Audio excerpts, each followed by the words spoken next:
Ladies and gentlemen, please stand up, please rise. The next president of the United States of America joins us to talk about the deceitful Republican National Committee and the imbalanced Ted Cruz. Donald Trump, welcome to the Savage Nation. This is quite a dust-up. It's amazing to see what's going on here. It's amazing, actually, Michael. I've always dealt with people that I've had some real bad ones in my life, but I haven't seen people like this that would lie to this extent. And then you also see the way that room was set up the other night, where everybody in the room, and I won the debate. Everybody tells me I won, but the room was such a setup. It was ridiculous. Every time you said a word, you got booed. What were they, all Cruz supporters? They were mostly not actually for Cruz. They were mostly for Bush. He has 148 million. That's all he has. He's got the 148 million, but nothing going. And they were. I watched you and Bush, and I got to tell you something. This guy is so weak. It was embarrassing to see him up there. He looked like he was going to break into tears. And the best retort of the night, Donald, was when he said, "My mother's the strongest woman I ever met." You said, "Then she ought to run." I agree with you. Barbara Bush should be running, not him. It's a crazy thing. And look, he's not a good candidate, but because of the connections, he has $140 million. Most of it's been wasted. So let's see where he goes after this. So Donald, I need to come back to the topic we've been all screaming about here, which is Scalia. Was he murdered? I know it's pretty brutal to say that. And I'm not wanting to drag you into this, but this is going to get bigger and bigger and bigger. I went on the air and said we need the equivalent of a Warren Commission. We need an immediate autopsy before the body is disposed of. What do you think of that? Well, I just heard today, and just a little while ago, actually. I just landed, and I'm hearing it's a big topic, that's the question. And it's a horrible topic, but they say they found a pillow on his face, which is a pretty unusual place to find a pillow. I can't tell you I can't give you an answer. Usually I like to give you answers, but I literally just heard it a little while ago. It's just starting to come out now, as you know, Michael. All right. Well, I've been covering it for an hour and a half. There's a lot more to it than that. There was no medical examiner present. There was no one who declared the death. It was there. It was done by telephone from a U.S. Marshal appointed by Obama himself. So let me not try to drag you into something you haven't studied, because I don't think it would be fair to you and to the audience. I think after you look into these facts, Donald, you yourself will have to come to some different conclusions than you may think. But let's go into the lies of Senator. I'm reading your headline. Donald J. Trump responds to the lies of Senator Cruz and warns of legal action. Please tell the audience what that's about. Well, everything that I've never seen a guy like this. He'll take something. For instance, because you've covered me a long time, that I'm very strong on guns and Second Amendment, right? And He'll say, Donald Trump does not believe in the Second Amendment. I'm pro-life. They'll say, Donald Trump isn't pro-life. I'm, Common Core. You got to end it. We want to end Common Core, bring education to local. He'll say, Donald Trump likes Common Core. I've never seen anything like it where somebody will just take whatever he wants to say, whatever the voters maybe don't like, and just say that's what he likes. Now, at the end and don't forget, he did this with Ben Carson. He said, Ben Carson has left the race, everybody vote for me. And they've dragged people into the voting halls, and thousands of votes went to him, in the opinion of many. So, and then he did a voter violation form, which is like a fraudulent document. I've never seen a guy who cheats like this. It's unbelievable. And what he says is, he'll just make things up. He'll take a topic, Michael, and just say the opposite. But like on guns and Second Amendment, I've been very strong on Second Amendment, and I have my whole policy out there. Everybody knows it, and they certainly hear it with the speeches. And he'll say, "Oh, he doesn't believe in the Second Amendment."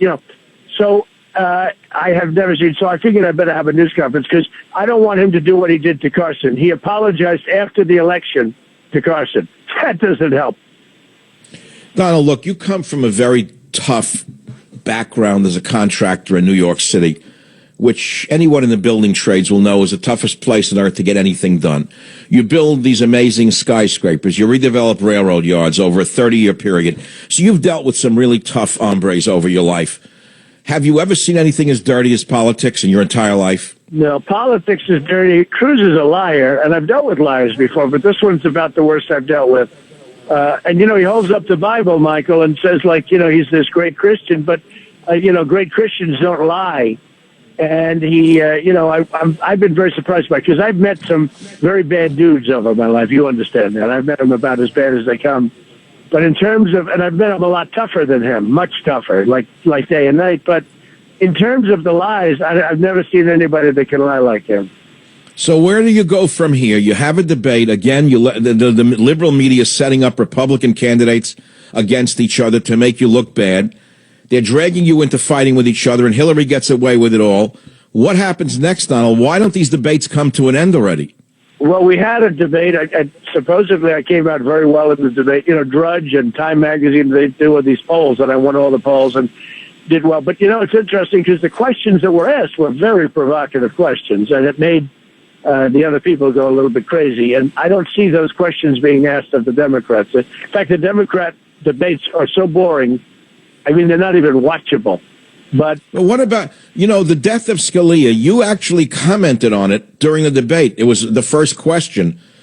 You certainly don't think that Hussein Obama should have the right to do an interim appointment, do you? No, I actually commented that we're going to have to make sure the Senate and Mitch McConnell holds it up. We've been very disappointed in the job they do, but they have to hold it up. And I've been very strong on that. And I would appoint I actually named two judges, Diane Sykes, et cetera, et cetera. And I named two judges that would be good, very conservative judges.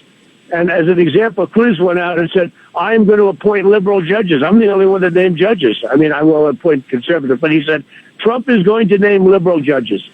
Now, how do you find, you name William Bill Pryor Jr. and Diane Sykes. You are on record for saying those are the kinds of judges who you would appoint to the Supreme Court. So how could he say you would appoint a liberal to the Supreme Court? Where does that come from? Is it? Michael, he just says it. He said, Donald Trump's going to appoint a liberal. Okay, now everyone says, oh, but we don't want that. I mean, the guy really is bad. I haven't seen anything quite like this. He said, I'm the only one in the debate that talked about two people. Now, it doesn't have to be them, but they're two good examples of people you can support and appoint. So we'll see what happens. But I heard that my news conference was well covered, and we'll get the word out. Well, I appreciate you being on the Savage Nation. Look, this is a very serious time in American history. It got much worse over the weekend, Donald. We had a razor-thin savior of the conservative, or shall I say traditional ways in America, Antonin Scalia, who was found dead under suspicious circumstances. And now this character in the White House who nobody with a rational mind should trust is trying to railroad Loretta Lynch down our throats. That came out today as his number one choice. Can you believe this? Oh, it's a Loretta Lynch. Wow, that's his number one choice. Did that actually come out today, huh? That's being floated around, and of course she was handpicked by Al Sharpton, Donald. Can you believe that? Yeah, that's amazing. Okay, so that's where they are. Well, look, I'm not asking you to make me a Supreme Court justice when you become president. Don't get me wrong, but somebody's got to stop it and say, don't do this until there's a new president, whoever it may be, and I hope it's you. The Senate should be able, with a majority, they should be able to do it very easily. It's not that long a period, and they should be able to do it. But they've been letting us down all year long, and they've been letting us down for years. So we'll see what happens. But Donald, you know that just 5-6 days before Scalia was found dead with a pillow over his face, he was the lead voice against Obama's attempts to railroad that green gangsterism down our throats. He knocked it out. He was the one who did it. Yeah. Well, so, it's very, again, look, I'm in talk radio. You're running for the presidency. It's two different worlds in some ways. And I don't want to drag you into my world because it's quite a different world, by the way, than the one you're in right now. So, before you get to the primary, which is what, Monday, Saturday? When is the primary in South Carolina? Saturday in South Carolina, Saturday. The voting day is Saturday. So that's another big day in America that we're all going to be watching. What do the polls show right now? Well, it shows that I have a lead in the polls, but you never know what happens, and I just hope everybody gets out and votes. It's called Make America Great Again. I hope everybody gets out and vote. But I right now have a lead in the poll. Who knows what it is? But we'll see. We're going to know on Saturday night, Michael. You'll be watching. Yes, I will be. Donald Trump, good luck, and thank you for being kind enough to come on to the Savage Nation. Absolutely. Thank you very much, Michael. See you soon.